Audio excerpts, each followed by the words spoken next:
প্রিয় ভাই ও বন্ধুগণ, আল্লাহ রাব্বুল আলামিন আমাদেরকে কত নিয়ামত দিয়েছেন, কত নিয়ামত দিয়েছেন।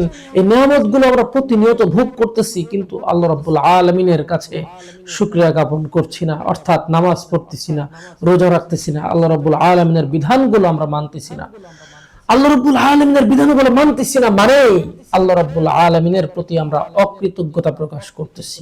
আল্লাহ রাব্বুল আলামিন বলছেন, লা ইন শাকারতুম লা আযীদান্নাকুম ওয়া লা ইন কাফারতুম ইন্না আযাবি লাশাদীদ।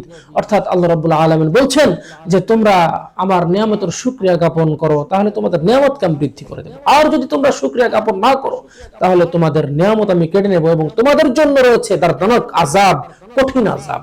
এই জন্য আমাদেরকে আল্লাহ রাব্বুল আলামিনের শুকরিয়া জ্ঞাপনের ক্ষেত্রে আমাদেরকে অবশ্যই আল্লাহ রাব্বুল আলামিনের বিধানগুলো, মৌলিক বিধানগুলো বিশেষ করে আমাদেরকে যথাযথ আমাদেরকে পালন করতে হবে। আজকে আমরা মুসলমান, নামে মুসলমান, কাজে মুসলমান নয়।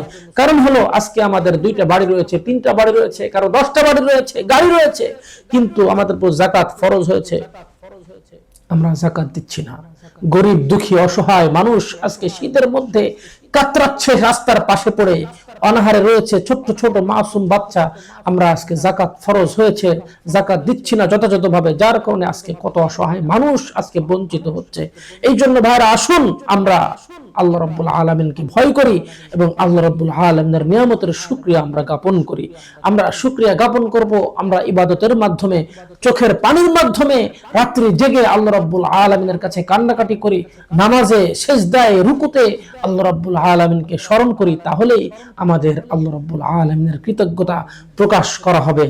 আল্লাহ রাব্বুল আলামিন আমাদের সকলকে সঠিক বুঝ দান করুক এবং ঈমানের পথে থাকার তৌফিক দান করুক। আমিন। আসসালামু আলাইকুম ওয়া রাহমাতুল্লাহি ওয়া বারাকাতুহু।